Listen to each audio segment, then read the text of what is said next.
मैं भारत को भारतीयता की मान्यता के आधार पर फिर से खड़ा करना चाहता हूं, उस काम में लगा हूं। अगर हम भौतिक रूप से देखेंगे तो भारत 15 अगस्त 1947 को आजाद हुआ, लेकिन जैसे किसी का शरीर होता है जो भौतिक इकाई है, ऐसे शरीर की एक और इकाई होती है जिसको हम आत्मा कहते हैं, मन कहते हैं। बिना आत्मा और बिना मन के शरीर का अस्तित्व नहीं है। वैसे ही राष्ट्र का होता है। राष्ट्र का एक भौतिक शरीर होता है जो हमें अपनी आंखों से दिखाई देता है।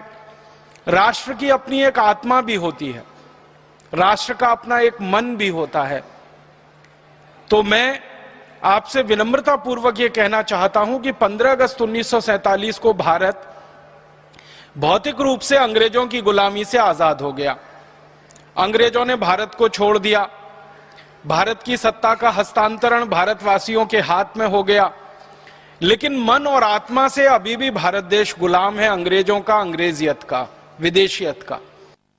ये मन और आत्मा की गुलामी क्या है? वो गुलामी ये है कि कहने को हमें 15 अगस्त और 26 जनवरी जैसे पर्व मनाने का अवसर प्राप्त है। 15 अगस्त को हम स्वतंत्रता दिवस मनाते हैं, 26 जनवरी को गणतंत्र दिवस मनाते हैं, लेकिन सच्चे अर्थों में स्वतंत्रता भी आई नहीं है और गणतंत्र हमारा भी बना नहीं है। अगर स्वतंत्रता शब्द का अर्थ समझने की आप कोशिश करेंगे तो इसको संधि विच्छेद करें, स्व और तंत्र। स्व माने अपना, हमारा, तंत्र माने व्यवस्था, जिसको अंग्रेजी में सब सिस्टम कहते हैं। तो हमारा तंत्र या हमारी व्यवस्था स्थापित हो तो हम कहें कि भारत स्वतंत्र है। लेकिन आजादी मिलने के बाद भी हमारे भारत देश की एक भी व्यवस्था ऐसी नहीं है जो हमारी अपनी स्थापित की हुई हो। एक भी तंत्र हमारे देश में ऐसा नहीं बन पाया जो हम भारतवासियों के प्रयासों से और हमारे अभिक्रम से बना हो। हमारे यहाँ सभी व्यवस्थाएं, हमारे सभी तंत्र अंग्रेजों के बनाए हुए हैं और अंग्रेजियत में डूबे हुए हैं। सारी दुनिया का इतिहास ये बताता है कि दुनिया में कभी भी कोई देश गुलाम हुआ और फिर आजाद हुआ तो आजाद होने के बाद कोई भी देश अपनी भाषा को ठीक करता है और अपनी शिक्षा व्यवस्था को ठीक करता है, क्योंकि शिक्षा व्यवस्था और भाषा किसी भी देश के विकास की रीढ़ की हड्डी मानी जाती है।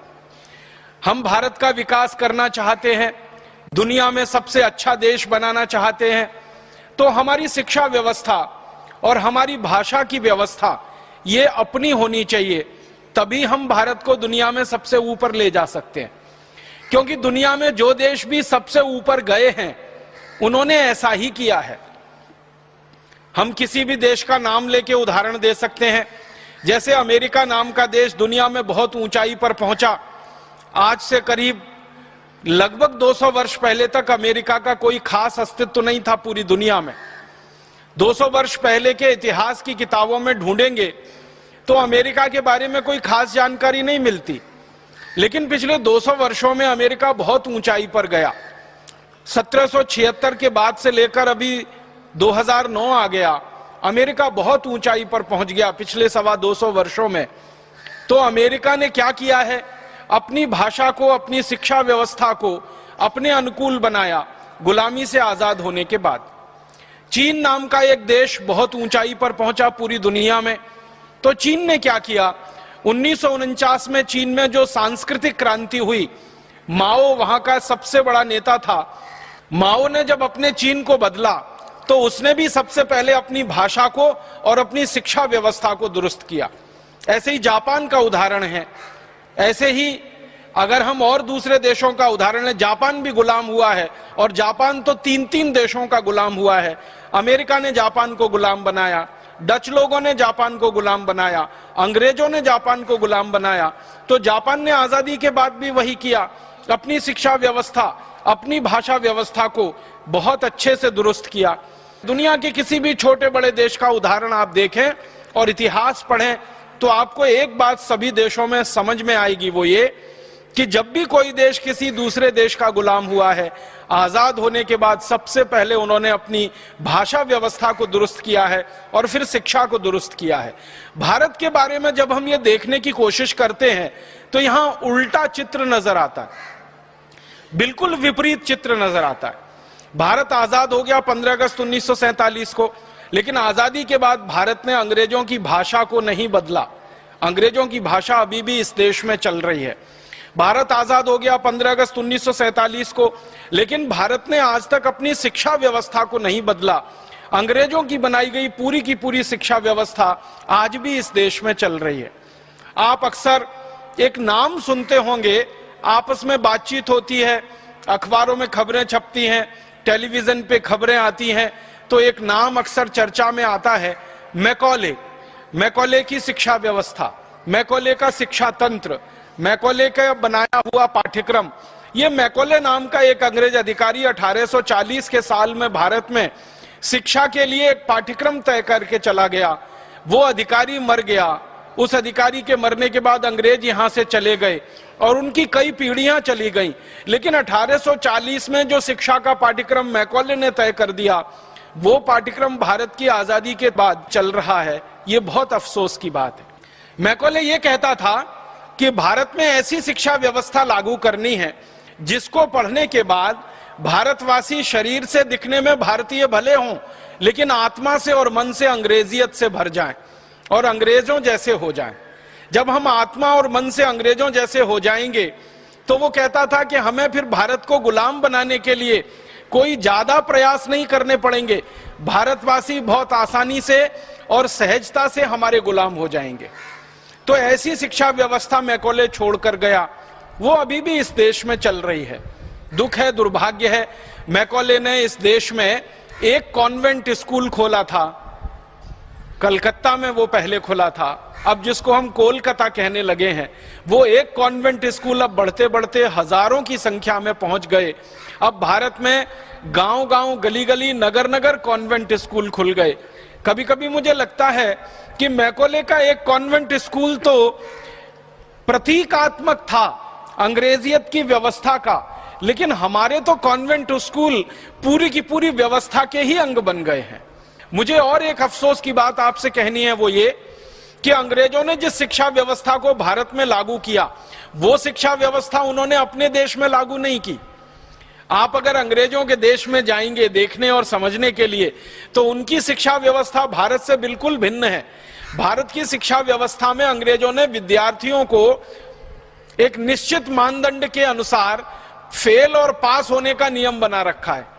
33% या उससे ज्यादा मिले तो परीक्षा में पास है, और 33% से कम अंक मिले तो फेल है। ये अंग्रेजों का बनाया हुआ मानदंड है। और ये जो परीक्षा व्यवस्था हमारे यहाँ चल रही है, ये भी पूरी अंग्रेजों की बनाई हुई है।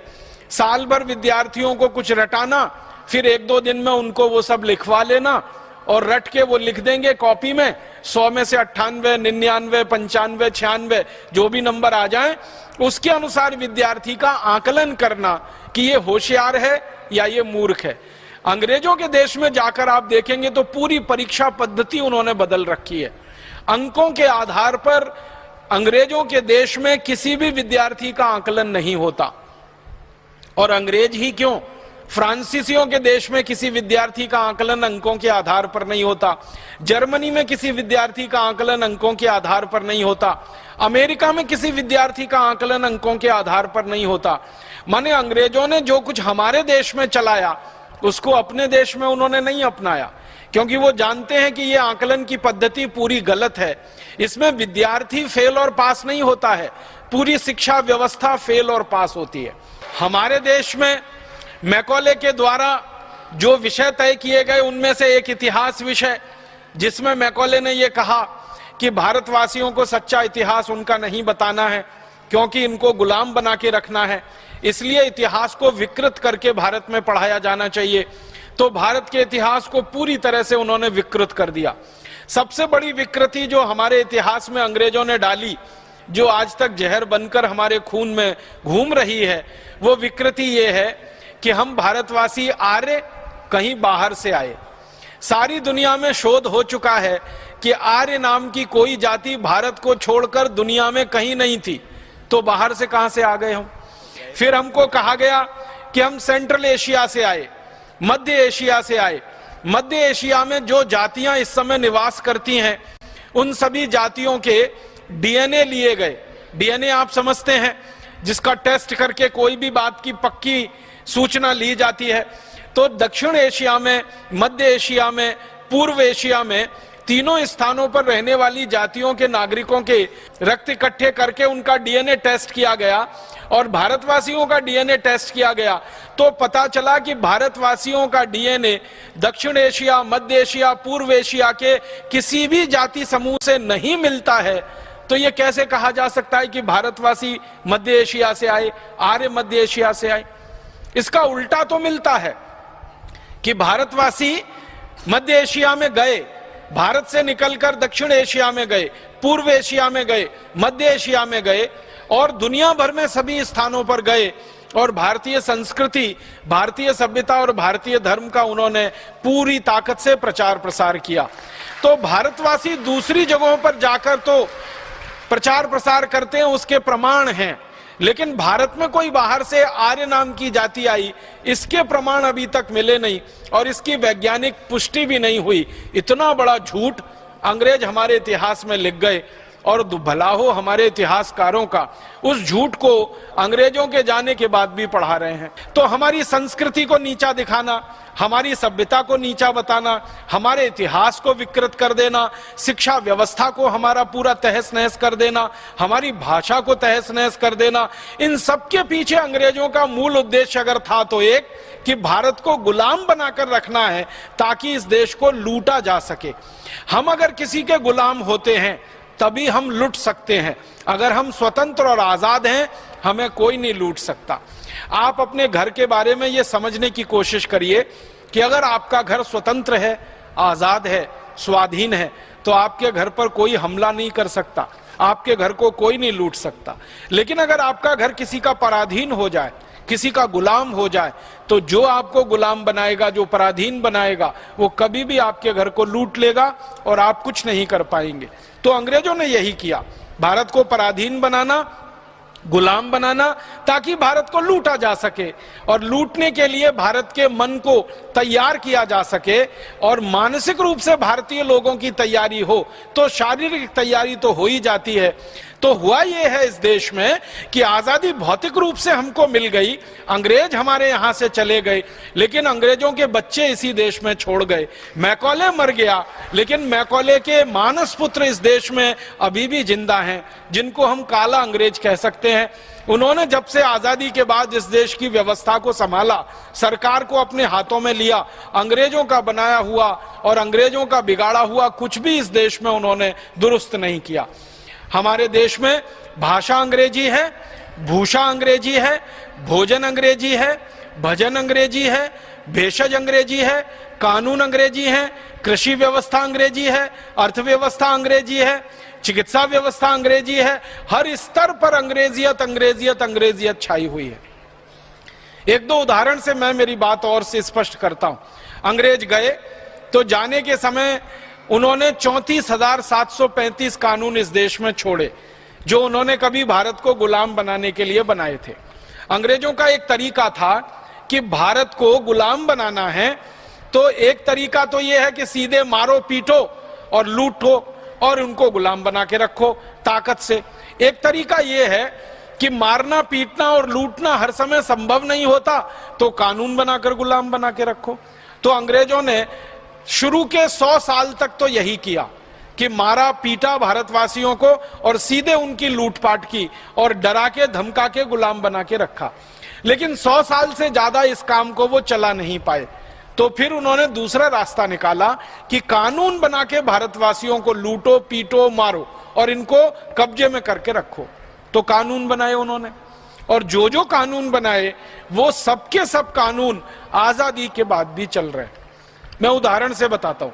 अंग्रेजों ने एक कानून बनाया भारत के क्रांतिकारियों पर अत्याचार करने के लिए, मारने के लिए, पीटने के लिए, क्रांतिकारियों को दबा कर रखने के लिए। और उस कानून का नाम रखा उन्होंने इंडियन पुलिस एक्ट, भारतीय पुलिस अधिनियम। अब कानून में लिखा है इंडियन, लेकिन उसमें भारतीय कुछ नहीं है, वो सब इंग्लिश है, अंग्रेजियत वाला कानून है। अंग्रेजों ने दुनिया के जिन जिन देशों को गुलाम बनाया, वहां के नागरिकों पर अत्याचार करने के लिए उन्होंने पुलिस बनाई और उस पुलिस के कानून बनाए, वही उन्होंने भारत में किया। सन 1860 में इंडियन पुलिस एक्ट नाम का एक कानून बना दिया। 1860 के पहले इस देश में अंग्रेजों की पुलिस नहीं थी, अंग्रेजों की सेना थी, उनकी मिलिट्री थी। 1860 के बाद उन्होंने सेना के साथ पुलिस की भी स्थापना कर ली और इसके लिए पुलिस एक्ट बना। और इसमें अंग्रेजों ने कानून बना दिया कि जो भी पुलिस अधिकारी होगा वो भारतवासियों पर कितना भी अत्याचार कर सकेगा, लाठियों से मारेगा, लाठियों से पीटेगा, और अगर कोई भारतवासी उसमें मर भी जाए तो अंग्रेज अधिकारी को कोई दोष नहीं लगेगा, उसको कोई दंड नहीं होगा, ऐसी व्यवस्था की थी। और इसी कानून की ताकत से भारत के क्रांतिकारियों पर भयंकर अत्याचार किए गए। एक उदाहरण तो मैं जरूर दूंगा आपको। हमारे देश के एक महान क्रांतिकारी थे लाला लाजपत राय। उत्तर भारत के सबसे बड़े क्रांतिकारियों में उनकी गिनती हुआ करती थी। अंग्रेजों ने एक कानून बनाने के लिए कमीशन नियुक्त किया था, उसका नाम था साइमन कमीशन। वो भारत आया था और भेजा गया था उसको कि कुछ और कठोर कानून भारत में बनाकर लागू किए जाएं। तो साइमन कमीशन का विरोध करने के लिए लाला जी ने एक जुलूस निकाला था, निहत्थे लोगों का जुलूस था, शांति प्रिय जुलूस था। उस जुलूस पर अंग्रेजों की पुलिस की तरफ से लाठियां बरसाई गईं और अंग्रेजों की पुलिस ने जुलूस पर जब लाठियां बरसाई तो एक अंग्रेज अधिकारी हुआ करता था, उसका नाम था सैंडर्स। सैंडर्स ने जानबूझकर लाला लाजपत राय के सिर में लाठियां मारी। तुरंत उनको हॉस्पिटल ले गए, लेकिन हॉस्पिटल में उनकी मृत्यु हो गई। लाला जी के सिर पर लाठियां मारकर जिस अंग्रेज ने उनकी हत्या की उसका नाम था सैंडर्स। उस अंग्रेज अधिकारी को सजा मिलनी चाहिए, इसके लिए भारत के एक दूसरे क्रांतिकारी शहीद आजम भगत सिंह ने पुलिस में दरखास्त की, अपील की। उनकी दरखास्त पर पुलिस ने एक्शन लिया। बाद में अदालत में यह मामला गया और अदालत ने यह कहकर सैंडर्स को बाइज्जत बरी कर दिया कि लाला जी के ऊपर जो लाठीचार्ज हुआ है वो कानून के हिसाब से हुआ है, उसमें सैंडर्स की कोई गलती नहीं है। तो सैंडर्स बाइज्जत बरी हो गया। तो भगत सिंह को गुस्सा आया और भगत सिंह ने यह संकल्प लिया कि लाला जी की हत्यारे सैंडर्स को अंग्रेजों की प्रशासन ने, अंग्रेजी न्याय व्यवस्था ने दंड नहीं दिया है। मैं संकल्प करता हूं कि सैंडर्स को मैं दंड दूंगा और इसको वहां पहुंचाऊंगा जहां इसने लाला जी को पहुंचाया। और आप जानते हैं, अपने इसी संकल्प को पूरा करने के लिए शहीद आजम भगत सिंह ने सैंडर्स को गोली से मारा था और अंत में सैंडर्स को गोली से मारकर भगत सिंह गिरफ्तार हुए थे और भगत सिंह को फांसी की सजा हुई थी। जब भगत सिंह को फांसी की सजा हुई उसके काफी दिन पहले वो लाहौर की जेल में बंद हुए थे और उनसे बहुत लोग मिलने जाते थे। अमृतसर के एक पत्रकार महोदय उनसे कभी मिलने गए। भगत सिंह को पूछा कि आपके दिल की इच्छा क्या है।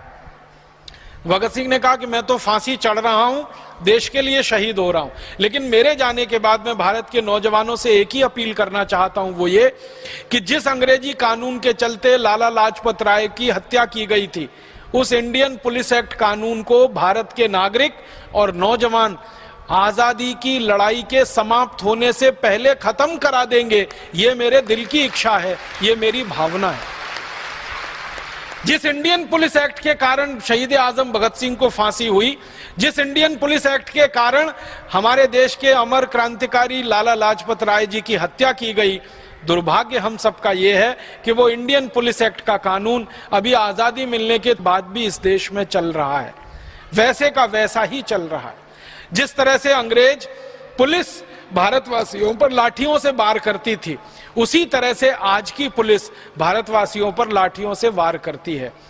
हमारे देश में आजादी के 63 साल के बाद भी हमारी पुलिस वैसे ही अत्याचार करे मां बहन बेटियों पर जैसे कभी अंग्रेजों की पुलिस किया करती थी। तो हम कैसे कहें कि हमारा देश स्वतंत्र हो गया है, कैसे कहें कि हम स्वाधीन हो गए। मुझे तो बहुत दिल में इस बात के लिए क्रोध आता है कि शहीद आजम भगत सिंह को हम कौन सी श्रद्धांजलि अर्पित करें, लाला लाजपत राय को हम कौन से श्रद्धा सुमन अर्पित करें, उनको हम ये कहें कि लाला लाजपत राय जी, आपकी हत्या जिस अंग्रेजी कानून के चलते हुई थी, आजादी के 63 साल के बाद भी उस कानून को हम बदल नहीं पाए।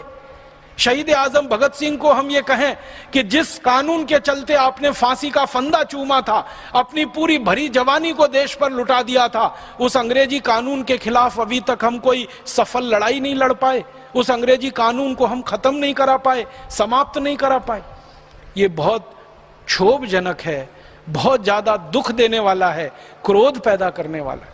ये एक उदाहरण नहीं है, ऐसे 20 उदाहरण है। एक और उदाहरण देना चाहता हूं। एक अंग्रेज अधिकारी इस देश में आया, उसका नाम था डलहौजी। उसने किसानों से जमीन छीनने के लिए एक कानून बनवाया। उस कानून का नाम है लैंड एक्विजिशन एक्ट। उस कानून में यह व्यवस्था की गई कि किसानों की सारी जमीनें छीनकर अंग्रेजी ईस्ट इंडिया कंपनी को दे दी जाएं और अंग्रेज सरकार को दे दी जाएं। डलहौजी ने एक एक दिन में 21-21 हजार किसानों से जमीनें छीनी। लैंड एक्विजिशन एक्ट अंग्रेजों की संसद में पारित हुआ, भारत में उसको लागू करा दिया गया। उस कानून में व्यवस्था क्या थी कि जिस जमीन पर अंग्रेजों की सरकार एक नोटिस लगा देगी, उसी दिन से वो जमीन अंग्रेजों की हो जाएगी। तो इस कानून के आधार पर जमीनें छीनना शुरू किया और 10 करोड़ किसानों को डलहौजी और अंग्रेजों की सरकार ने भूमिहीन बना दिया। लाखों करोड़ों एकड़ जमीन उनसे छीन ली। मुझे ये कहते हुए बहुत अफसोस होता है, 50 लाख एकड़ से ज्यादा जमीन किसानों से छीनी गई इस कानून के हिसाब से, भूमिहीन बना दिया किसानों को। और किसानों ने इस जमीन के छीनने वाले कानून के खिलाफ इतना संघर्ष किया है इस देश में, शायद ही किसी दूसरी कौम ने कोई किया होगा। सबसे बड़े संघर्षों में एक संघर्ष रहा किसानों के जमीन को बचाने का संघर्ष, जो डलहौजी के जमाने से 1848 से चल रहा है और आज तक इस देश में चलता ही आ रहा है। मुझे दुख है ये कहते हुए, डलहौजी ने जिस कानून के आधार पर किसानों से जमीनें छीनी थी, वो लैंड एक्विजिशन का कानून डलहौजी के मरने के बाद, अंग्रेजी सरकार के चले जाने के 63 साल के बाद भी वैसे का वैसा ही चल रहा है और आज भी किसानों की जमीनें उस कानून के आधार पर छीनी जा रही हैं और किसानों को भूमिहीन बनाया जा रहा है। आप जानते हैं, कभी भी सरकार का नोटिस आता है और गांव का गांव खाली करा दिया जाता है और गांव वालों को कहा जाता है तुम कहीं और चले जाओ, तुम कहीं और बस जाओ, ये जमीन सरकार को चाहिए क्योंकि इस जमीन पर शराब का कारखाना लगाना है, ये जमीन सरकार को चाहिए क्योंकि विदेशी कंपनियों को यहां कोई कारखाना लगाना है, ये जमीन सरकार को चाहिए क्योंकि भारत के बाहर के आए हुए कोई पूंजी निवेशक लोगों को ये जमीन की जरूरत है। किसानों से जमीनें छीनी जाती हैं। अगर हमारे देश में डलहौजी किसानों से जमीनें छीनता था और आजादी के 63 साल के बाद भी किसानों से जमीनें छिन रही हैं, तो हम कैसे कहें कि देश आजाद हो गया, देश स्वतंत्र हो गया या देश स्वाधीन हो गया। और ऐसे 20 नहीं, सैकड़ों नहीं, हजारों कानून हैं। अंग्रेजों का एक कानून है इंडियन इनकम टैक्स एक्ट, जो उन्होंने लगाया इस देश के नागरिकों पर कि ज्यादा से ज्यादा पैसा छीनो। जब 1857 में क्रांति हुई थी ना, उस समय अंग्रेजों की संसद में एक बार बहस हुई कि भारत में यह क्रांति सफल कैसे हुई। तो उसमें एक कारण बताया गया कि भारतवासियों ने क्रांतिकारियों को पैसे का दान बहुत दिया, उसके कारण यह क्रांति सफल हुई। तो अंग्रेजों ने पता लगाया कि भारत के क्रांतिकारियों को कितना दान मिला। तो 1857 की क्रांति में अंग्रेजों के आंकड़ों के अनुसार भारतीय क्रांतिवीरों को 480 करोड़ रुपए का दान मिला था उस समय। आप पूछेंगे ये 480 करोड़ रुपए होता कितना है? इस 480 करोड़ रुपए में 300 का और गुणा कर लो तो आज के रुपए के बराबर ये होता है। 480 करोड़ में 300 का और गुणा कर लो तो 2009 के रुपए के बराबर ये होता है, क्योंकि 1857 के रुपए की कीमत 2009 के 300 रुपए के बराबर है लगभग। तो इतना बड़ा धन क्रांतिकारियों को दान में मिला। तो अंग्रेजों की संसद की आंखें फटी रह गईं कि भारतवासियों के पास इसका माने दान करने के लिए पैसा है, तो भारतवासी आगे भी क्रांतिकारियों को दान करेंगे। तो अंग्रेजों की संसद ने फैसला लिया कि जितना भी पैसा भारतवासियों के पास है ये सब छीन लो उनके हाथ से, ताकि दोबारा ये क्रांतिवीरों को दान न कर सके और दूसरी कोई क्रांति भारत में ना हो सके। उसके लिए अंग्रेजों ने कानून बना दिया, उसका नाम रख दिया इंडियन इनकम टैक्स एक्ट। माने भारतवासियों की जो आमदनी है उस आमदनी के ऊपर टैक्स, सारा पैसा भारतवासियों से लूट लेना ताकि भारतवासियों के हाथ में कुछ ना बचे तो वो क्रांतिकारियों को दान ना दे सकें। इसके लिए इनकम टैक्स का कानून आया इस देश में। अब मुझे बहुत दुख है ये कहते हुए कि अंग्रेजों ने जो लूटने का कानून बनाया था वो कानून आजादी के 63 साल के बाद भी चल रहा है, इंडियन इनकम टैक्स के नाम से ही चल रहा है और आज भी भारतवासियों से धन लूटा जा रहा है। अंग्रेजों ने सेंट्रल एक्साइज एक्ट बनाया, कोई भी भारतवासी किसी वस्तु का उत्पादन करे तो उस पर 350% एक्साइज ड्यूटी। अंग्रेजों ने सेल्स टैक्स लगाया, अंग्रेजों ने रोड टैक्स लगाया, टोल टैक्स लगाया, म्युनिसिपल कॉरपोरेशन का टैक्स लगाया और ऐसे 23 तरह के टैक्स कानून लगाकर इस देश के नागरिकों को जमकर लूटा लगभग 190 वर्षों तक। अब अंग्रेजों ने ये सब कानून बनाए थे भारत को लूटने के लिए, तो आजादी के बाद होना ये चाहिए था कि ये सारे कानून खत्म किए जाएं, इनकम टैक्स खत्म किया जाए, सेंट्रल एक्साइज खत्म किया जाए, रोड टैक्स टोल टैक्स खत्म किया जाए, म्युनिसिपल कॉरपोरेशन का टैक्स खत्म किया जाए। तो होना तो ये चाहिए था कि अंग्रेजों के लगाए गए 23 तरह के टैक्स खत्म किए जाएं, लेकिन हमारे काले अंग्रेजों ने इसका उल्टा किया। अंग्रेजों के जाने के 63 साल के बाद काले अंग्रेजों ने अब इस देश पर 64 तरह के टैक्स लगा रखे। दुख और अफसोस इसी का है कि व्यवस्था वही चल रही है, कानून वही चल रहे हैं। ऐसी स्थिति में कुछ तो करना पड़ेगा और वो यही कर सकते हैं हम सब मिलकर कि इस पूरी व्यवस्था को चलाने वाले जो नियम हैं, कायदे हैं, कानून हैं, इनको जड़ मूल से उखाड़ना पड़ेगा, तभी भारत सच्ची स्वतंत्रता हासिल करेगा और स्वाधीनता इस देश को मिल पाएगी।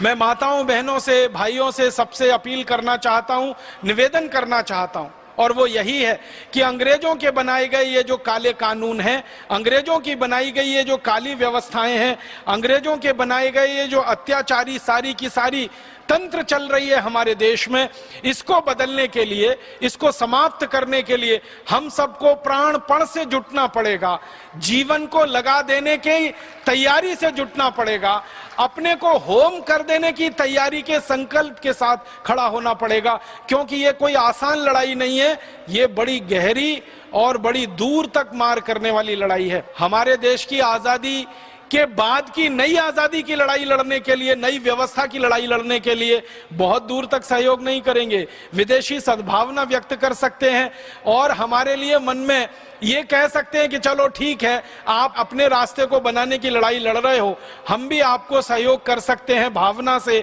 मन से, लेकिन बहुत आगे तो नहीं आएंगे। करना तो आपको ही पड़ेगा। आप भारत में रहते हो तो या भारत के बाहर रहते हो तो आपको दोनों स्तर पर इस देश की आजादी की नई लड़ाई के लिए, व्यवस्था परिवर्तन की इस लड़ाई के लिए, नई व्यवस्था बनाने की लड़ाई के लिए सबसे पहला संकल्प यही करना है कि अंग्रेजों के बनाए गए कानूनों को हटाना है, अंग्रेजों की बनाई गई व्यवस्थाओं को बदलवाना है, कृषि व्यवस्था को बदलवाना है, चिकित्सा व्यवस्था को बदलवाना है, शिक्षा व्यवस्था को बदलवाना है, कानून और न्याय व्यवस्था को बदलवाना है, प्रशासनिक व्यवस्था को बदलवाना है, सभी व्यवस्थाओं को आमूल चूल पूरा बदलवाना है।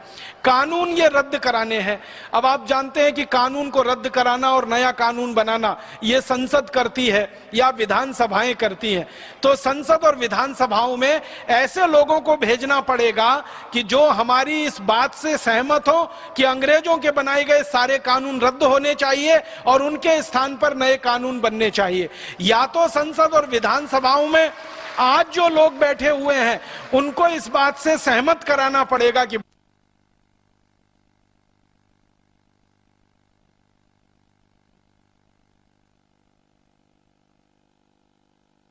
इस व्यवस्था को बदलने में कुछ हमारा सहयोग करो। अगर ये करते हैं तो अच्छा है, नहीं करेंगे तो इनके स्थान पर नए लोगों को लाना पड़ेगा। काम तो ये करवाना ही है, ये लोग करें या इनके स्थान पर आए हुए नए लोग करें। और ये काम होगा संसद और विधानसभाओं से। तो संसद और विधानसभाओं में ऐसे लोगों को भेजने के लिए हमें अभी से अपना मन मस्तिष्क तैयार करना पड़ेगा। दूसरा काम हमको एक और करना पड़ेगा, वो समाज के स्तर पर करना पड़ेगा कि ये जो गुलामी है व्यवस्था की, कानून की, ये तो सरकार के स्तर पर बदलेगी। कुछ गुलामी हमारे अपने व्यक्तिगत जीवन की भी है, जिसे हम खुद बदलेंगे तभी वो ठीक होगी। आप बोलेंगे जी हमारे व्यक्तिगत जीवन की क्या गुलामी है? हम अपने व्यक्तिगत जीवन में अंग्रेजों का बहुत सारा नकल करते हैं, उनके आचरण का। हमारी पोशाक अंग्रेजों वाली हो गई है, हमारा खान पान अंग्रेजों वाला हो गया, हमारा आचरण व्यवहार अंग्रेजों वाला हो गया है। हर तरफ हम देखते हैं कि अंग्रेजियत में डूबे हुए लोग भारत के दिखाई देते हैं। आप जानते हैं अंग्रेजों की पोशाक है कोट, पैंट, टाई और उसके बाद नेक टाई, क्योंकि अंग्रेजों का देश ठंडा देश है। ठंडे देश में शरीर को सर्दी ज्यादा लगती है, हर समय ठंडी हवाएं चलती हैं, तो गर्म सूट और टाई और कोट पहनना, 3 पीस सूट पहनना, उसके बाद ऊपर से टाई लगाकर गले को बंद कर लेना ताकि ठंडी हवा अंदर ना जा सके, ये अंग्रेजों की मजबूरी है। अपनी इस मजबूरी को पूर्ति करने के लिए उन्होंने सूट का आविष्कार किया, कोट बनाया, पैंट बनाया, जैकेट बनाया, 3 पीस सूट बनाया, टाई बनाई, फिर ओवरकोट बनाया, फिर हैट बनाया ताकि कान ढके रहें। ये सब कुछ उन्होंने अपने जलवायु और मौसम की अनुकूलता के अनुसार किया ताकि उनको ठंड से बचाव करना, क्योंकि अंग्रेजों के देश में सबसे ज्यादा लोग ठंड से ही मरे हैं। आपको मालूम है कि साल में 6-7 महीने सूरज नहीं निकलता। इंग्लैंड में और यूरोप में साल में 6-7 महीने सूरज नहीं निकलता, कभी कभी 8 महीने नहीं निकलता। बर्फ पड़ती है और खेतों में जमा हो जाती है, सड़क पर 5-5 फीट बर्फ, कभी कभी 10-10 फीट बर्फ जमा हो जाती है। पूरी सरकार का एक ही काम होता है उस समय बर्फ को सड़क से हटाना और फिर रास्ते को सुयोग्य बनाना। तो जिन देशों में बर्फ बहुत पड़ती हो, ठंडी हवाएं बहुत चलती हो, सूरज का धूप ना निकलता हो, धूप के दर्शन के लिए वो तरसते हो, वहां के लोगों को हमेशा कपड़े ऐसे ही पहनने पड़ेंगे जो ठंडी हवाओं से उनको बचा सकें और शरीर में गर्मी ला सकें। इसलिए वो कोट, पैंट, सूट और टाई और ओवरकोट आदि आदि पहनते हैं। अब हम भारतवासी उनकी नकल करके पहनने लगे। हमारे देश में तो बर्फ कभी पड़ती नहीं है, बिहार में तो मैंने कभी नहीं सुना कि बर्फ पड़ती है। थोड़ी बहुत बर्फ पड़ती है तो उत्तराखंड में पड़ती है, जम्मू कश्मीर में पड़ती है, हिमाचल प्रदेश में पड़ती है, वो भी साल में 15 दिन पड़ती है, 6-7 महीने नहीं पड़ती। हमारे यहाँ तो हर दिन सूरज निकलता है और खूब तेज निकलता है, खूब धूप होती है और खूब अच्छी धूप होती है। और आधे से ज्यादा भारत में तो 2 ही मौसम है, गर्मी और भयंकर गर्मी। आप तो बिहार के वासी हैं, आपको तो मालूम है 50 डिग्री तापमान हो जाता है बिहार के कई शहरों का। अब ऐसे जहां देश में 50 डिग्री सेंटीग्रेड तापमान हो जाता हो, वहां के लोग कोट पहनना शुरू कर दें, टाई लगाना शुरू कर दें, जैकेट पहनना शुरू कर दें, ओवरकोट लादना शुरू कर दें और टाई के ऊपर नेक टाई लगा लें और सारे गले को खूब अच्छे से बंद कर लें। गर्मी अंदर ही अंदर लगे, पसीना अंदर ही अंदर हो और अंदर गर्मी और पसीने से इतने परेशान हो कि सब कुछ खोल देने का मन करता हो, फिर भी उसको ना खोलें तो उनको क्या कहेंगे? अंग्रेजों के अंग्रेजी तो कह सकते हैं। मुझे कई बार ये दृश्य देखने को मिलते हैं इस देश में, बहुत हंसी भी आती है और रोना भी आता है। जून की भयंकर गर्मी में शादी हो रही है, दूल्हे राजा 3 पीस सूट और टाई लगा के घोड़े पे चढ़ के बैठे हुए हैं। भयंकर जून की गर्मी में, चिलचिलाती धूप में 3 पीस सूट और टाई लगा के दूल्हे राजा हैं। अंदर पसीना पसीना पसीना पसीना हो रहा है और दूल्हे राजा कह रहे हवा कर भाई, हवा कर। अरे भाई ये कोट उतार के फेंक दे। नहीं फेंकूंगा, क्योंकि आज ही पहनना है, क्योंकि आज ही मुझे सुपर इडियट दिखना है और सुपर इडियट बनना है। तो हमारे देश में ये जो भूषा की गुलामी है, ये हमें व्यक्तिगत स्तर पे बदलनी है। मैं हाथ जोड़कर निवेदन करता हूं भारत स्वाभिमान के सभी कार्यकर्ता भाइयों बहनों से कि अंग्रेजों की पोशाक को जितनी जल्दी छोड़ सकें छोड़ दें। तो आप बोलेंगे जी भारतीय पोशाक क्या है? कुर्ता पहनो, पायजामा पहनो, धोती पहनो, साड़ी पहनो, ये सब भारतीय पोशाकें हैं। बहनें तो अभी भी काफी भारतीय हैं क्योंकि वो तो साड़ी पहनती हैं या सलवार सूट। भाइयों में बहुत गड़बड़ी आई है, अपनी पत्नियों को तो साड़ी पहनाएंगे और खुद 3 पीस सूट और टाई लगा के जाएंगे उनके साथ। पत्नी भारतीय है, पति विदेशी है। कहते हैं पति पत्नी एक ही गाड़ी के दो पहिए हैं, एक पहिया ट्रैक्टर का, दूसरा साइकिल का, कैसे चलेगी ये गाड़ी। तो हाथ जोड़कर भाइयों से विनती करता हूं कि अगर आपकी धर्म पत्नियों को आप साड़ी पहना रहे हैं तो आप ईमानदारी से धोती कुर्ता पहनिए, नहीं तो लुंगी कुर्ता पहनिए, नहीं तो भारतीय पोशाक पहनिए, कुर्ता पजामा पहनिए। ये नहीं चलेगा कि हमारी धर्म पत्नी भारतीय है और हम विदेशी हो जाए। तो भूषा की गुलामी छोड़िए, भाषा की गुलामी छोड़िए, फिर भोजन की गुलामी भी छोड़िए। भोजन में हमारी बहुत गुलामी आ गई है। अंग्रेज डबल रोटी खाते थे, पाव रोटी खाते थे, ब्रेड खाते थे, हमने भी खाना शुरू कर दिया। हमारे घरों में अब पाव रोटी आती है, डबल रोटी आती है, ब्रेड आती है। जिस घर में ताजा रोटी बनाने की हजारों लाखों साल की परंपरा हो, उस देश में 3-3 महीने पुरानी डबल रोटी और पाव रोटी आती है, वो भी सड़े मैदे की बनी हुई। जिसको बनता हुआ आप देख लेंगे तो कभी छूना पसंद नहीं करेंगे उसको। तो घर में से ये हटाइए पाव रोटी, डबल रोटी। ये अंग्रेजों की मजबूरी है कि उनको गेहूं के आटे से रोटी बनाना नहीं आया आज तक। उन्होंने दुनिया में बहुत आविष्कार किए होंगे, रोटी बनाना नहीं सीख पाए वो अभी तक, शायद सीख भी नहीं पाएंगे अगले 100 साल में। गेहूं उनके यहाँ होता है, गेहूं हमारे यहाँ भी होता है। उसी गेहूं से हम आटा बनाते हैं, उस गेहूं से वो भी आटा बनाते हैं, उस आटे से हम रोटी बना लेते हैं, उस आटे को सड़ा के वो पाव रोटी और डबल रोटी बना लेते हैं। हम उसी आटे से रोटी की कितनी तरह की रोटियां बना सकते हैं, पराठे बना सकते हैं, पूड़ी बना सकते हैं, कचौड़ी बना सकते हैं, 20 किस्म के पराठे, 20 किस्म की पूड़ी कचौड़ी। इतनी विविधता हमारे व्यंजन में जब है तो सड़ी हुई मैदे की डबल रोटी, पाव रोटी खाना ये कोई शान की बात नहीं है। ये अंग्रेजी भोजन है, तामसिक भोजन है। इसको जल्दी से जल्दी छोड़िए और अपने घर से इसको विदा करिए। इस अंग्रेजियत में से बाहर आइए। भोजन की गुलामी, ये पिज्जा है, बर्गर है, हॉट डॉग है, कोल्ड डॉग है, चाउमीन है, ये सब हटाइए, क्योंकि ये विदेशी भोजन हमारे लिए अनुकूल नहीं है। जिस देश में ये विकसित हुआ है उस देश के लिए थोड़ा अनुकूल हो सकता है, हमारे लिए तो बहुत प्रतिकूल है। तो भोजन की गुलामी ठीक करिए, भाषा की ठीक करिए, भेषज की ठीक करिए, भूषा की ठीक करिए, और अंत में अगर कर सकते हैं व्यक्तिगत जीवन में, तो ये भजन संगीत में भी काफी कुछ गुलामी आ गई है। हमारा संगीत शास्त्रीय संगीत है, राग रागनियों पर आधारित है, और शास्त्रीय संगीत का विकास लाखों करोड़ों वर्षों में हुआ है। वेदों में से निकला है हमारा संगीत। वेद जितने पुराने हैं, संगीत उतना ही पुराना है इस देश में। हमारे देश में वेदों से निकले हुए संगीत में जो गहराई है, दुनिया के किसी देश के संगीत में उतनी गहराई नहीं है। तो दूसरे देशों के संगीत में हम जाकर फंस गए। Rap music, pop music, Michael Jackson का म्यूजिक, बीथोवन का म्यूजिक, मोजार्ट का म्यूजिक, ये सारे के सारे म्यूजिक जो उनके समझ में शायद आते हैं या नहीं मुझे नहीं मालूम, हमारे समझ में तो बिल्कुल नहीं आते हैं। माइकल जैक्सन क्या गाता रहा इतने साल, मेरे समझ में उसकी एक लाइन अभी तक नहीं आई। क्या नाचता रहा इतने साल, आज तक समझ में नहीं आया कि वो नाच रहा था या सर्कस की कलाबाजियां दिखा रहा था। एक टांग इधर फेंकना, दूसरी टांग उधर फेंकना, भोणे तरीके से कमर को मटकाना, शरीर के अंगों को बिल्कुल भोणे तरीके से प्रस्तुत करना, ये कौन सा डांस है, कौन सा नृत्य है। हमारे पास कोई कमी नहीं है। कथक है, कुचिपुड़ी है, भरतनाट्यम है, कथकली है, 20 किस्म के शास्त्रीय नृत्य हैं, 20 किस्म के हमारे शास्त्रीय गान हैं, और सैकड़ों हजारों किस्म के हमारे वाद्य हैं। कितने अच्छे सुरीले वाद्य हैं। बांसुरी हमारे पास है, सितार हमारे पास है, सरोद हमारे पास है, तबला हमारे पास है, हारमोनियम हमारे पास है, और विदेशियों के पास एक ही है, वो ब्रास बैंड जो बजता है बाजारों में और बारातों के आगे। आपने देखा है वो लंबा सा भोंगा सा वो गोल गोल रहता है ना, जिसको बजाने में पूरे फेफड़े निकल आते हैं उसके, वो ये ब्रास बैंड अंग्रेजों का है, ये अपना नहीं है।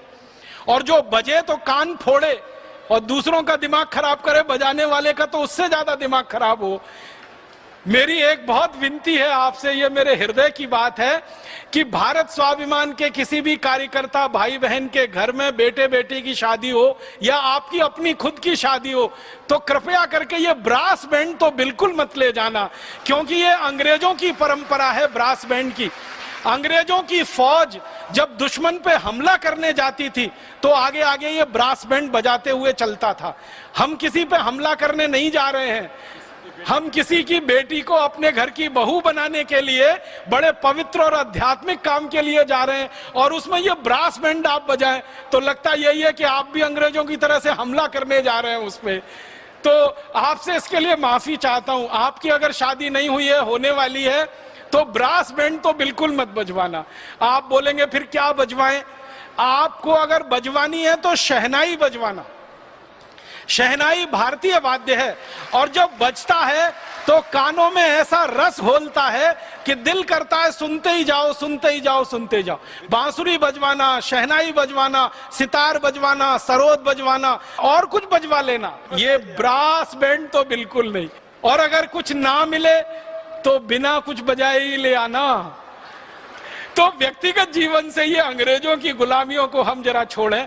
अब एक बहुत गंभीर विषय कि हमारे देश में अंग्रेजों के जमाने की एक गुलामी और चली आ रही है, और वो गुलामी है कि जो जो अंग्रेज अधिकारियों ने देश को लूटा, बर्बाद किया, जिन जिन ने अत्याचार इस देश पर सबसे ज्यादा किए, उन अंग्रेजों के नाम पर इस देश में नगर बसे हुए हैं, उन अंग्रेजों के नाम पर मोहल्ले बसे हुए हैं, उन अंग्रेजों के नाम पर सड़कें बनी हुई हैं, उन अंग्रेजों के नाम पर अस्पताल बने हुए हैं, उन अंग्रेजों के नाम पर भवन हैं, इमारतें हैं।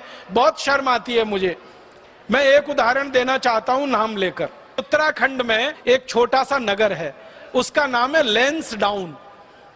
ये लैंसडाउन नगर पौड़ी जिले में आता है। पौड़ी एक जिला है उत्तराखंड का, उसमें लैंसडाउन नाम का एक बहुत छोटा सा नगर है।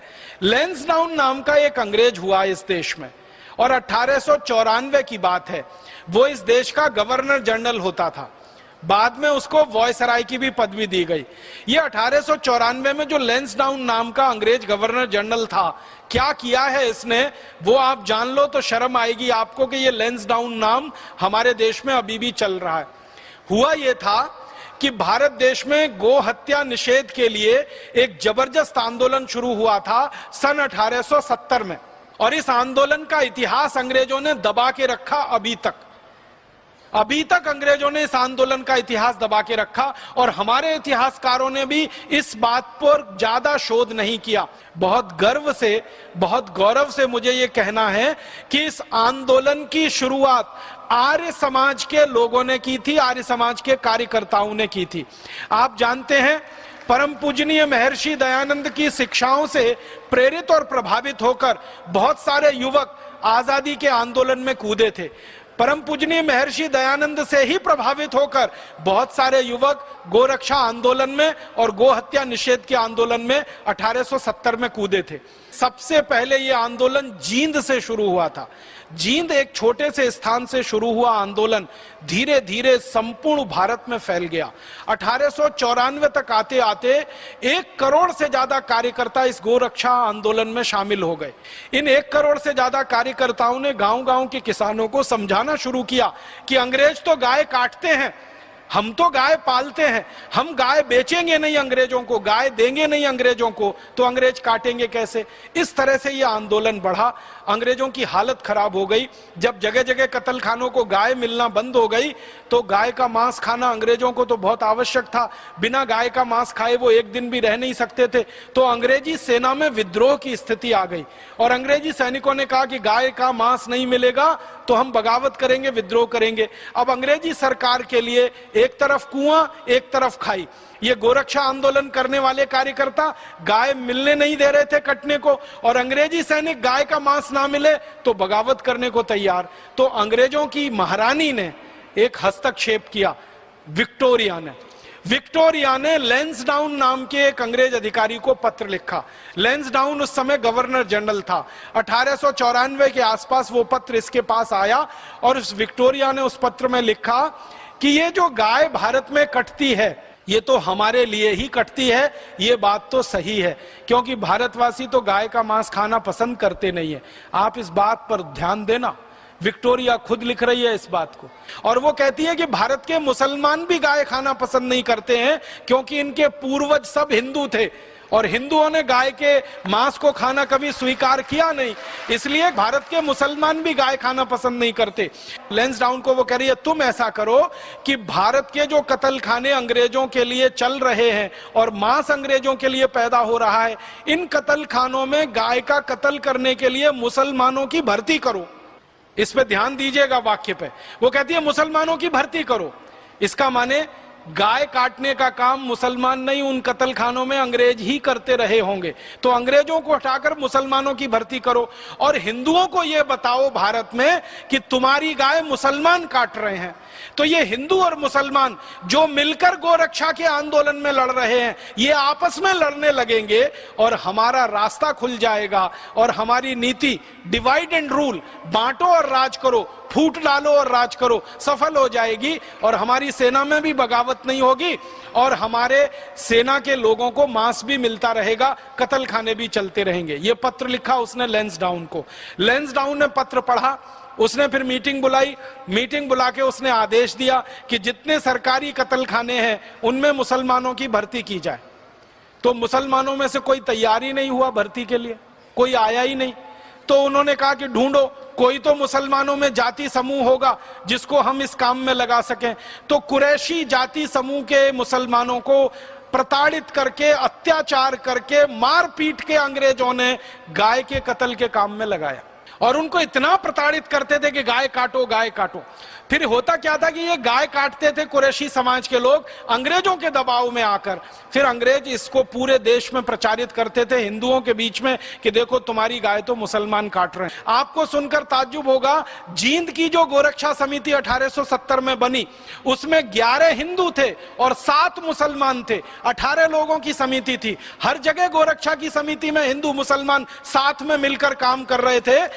विक्टोरिया ने लैंसडाउन को आदेश देकर मुसलमानों से जबरदस्ती गाय कटवाकर कुरैशी समाज के लोगों को दबाव डालकर एक घृणित काम शुरू किया।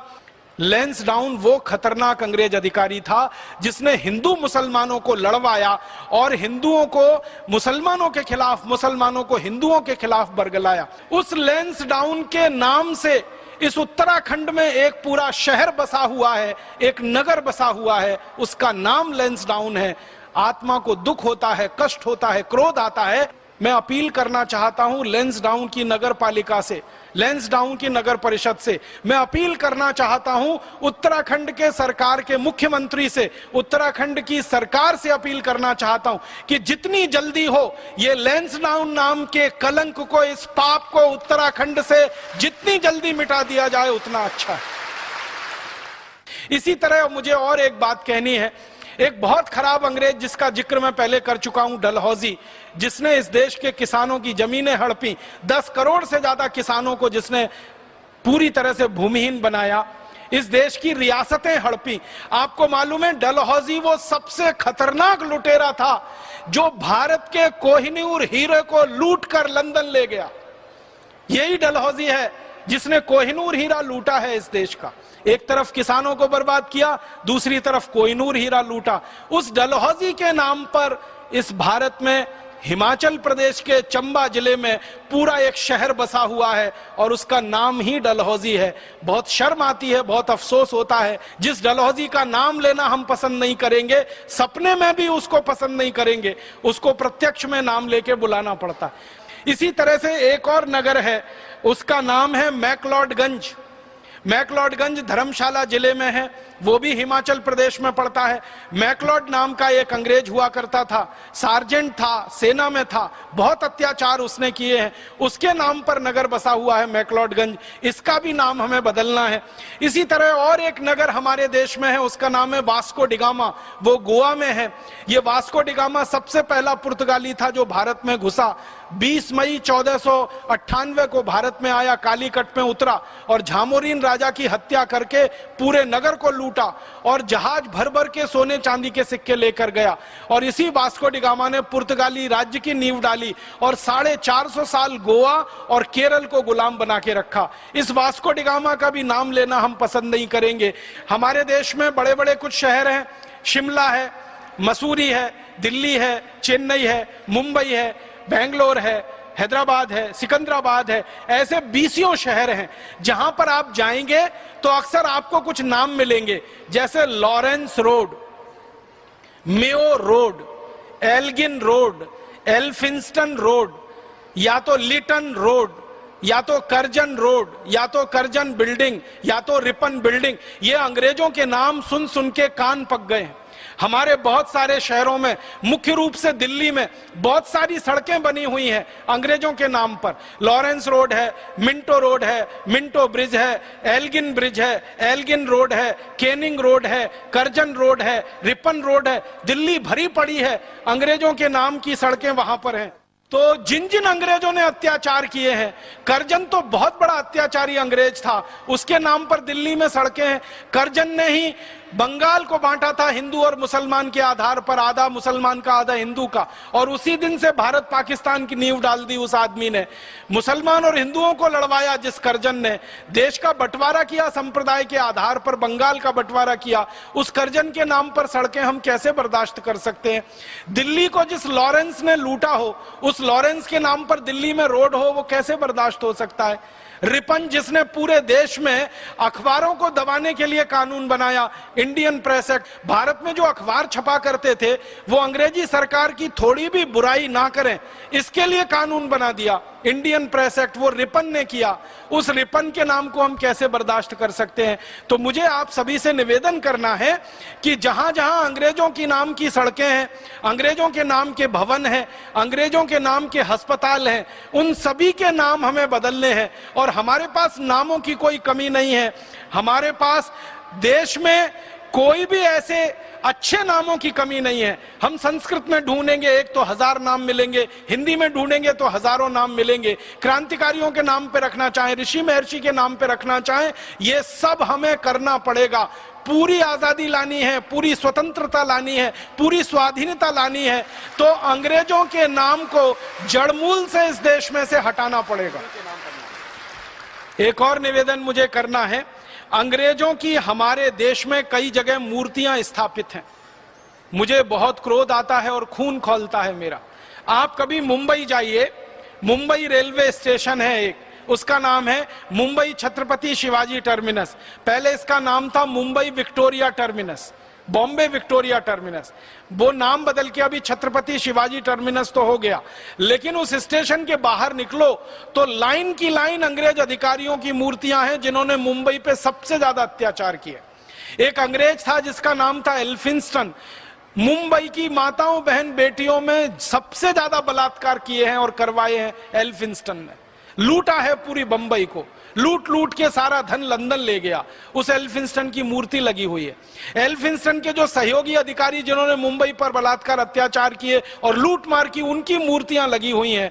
इन मूर्तियों को भी आज नहीं तो कल हमको हटाना पड़ेगा, क्योंकि देश को हम कचरा घर नहीं बनाना चाहते और हम ये गुलामी का केंद्र नहीं रहने देना चाहते। तो भारत स्वाभिमान के अभियान में ऐसे छोटे बड़े बहुत सारे काम हमको करने हैं। उद्देश्य अपना एक ही है और बिल्कुल स्पष्ट है कि अंग्रेजों की गुलामी को, जो हमारे घुसी हुई है व्यवस्था में, नीतियों में, शासन में, हमारे अपने आचार व्यवहार में, दैनिक जीवन में, इसको जड़ मूल से हटाना है। अपने व्यक्तिगत जीवन से अंग्रेजियत को हटाना है, अपने राष्ट्र जीवन से अंग्रेजियत को हटाना है, अपने व्यक्तिगत जीवन से अंग्रेजी भाषा को हटाना है, अपने राष्ट्र जीवन से भी अंग्रेजी भाषा को हटाना है, अपने व्यक्तिगत जीवन से अंग्रेजी भूषा को हटाना है, अपने राष्ट्र जीवन के एक एक स्तर से अंग्रेजियत को हटाना है। ईश्वर से प्रार्थना करता हूं कि वो हमको शक्ति दे, हमको साहस दे, हम में वीरता आए, हम में तेजस्विता आए और हम हमारे लक्ष्य की तरफ बिना रुके और बिना एक मिनट हिचके हुए बढ़ते ही जाएं और लक्ष्य पाकर ही हम हमारे को सांस को थामे या हमारे को आराम और विश्राम की स्थिति में लाएं। आपका बहुत आभार, बहुत धन्यवाद।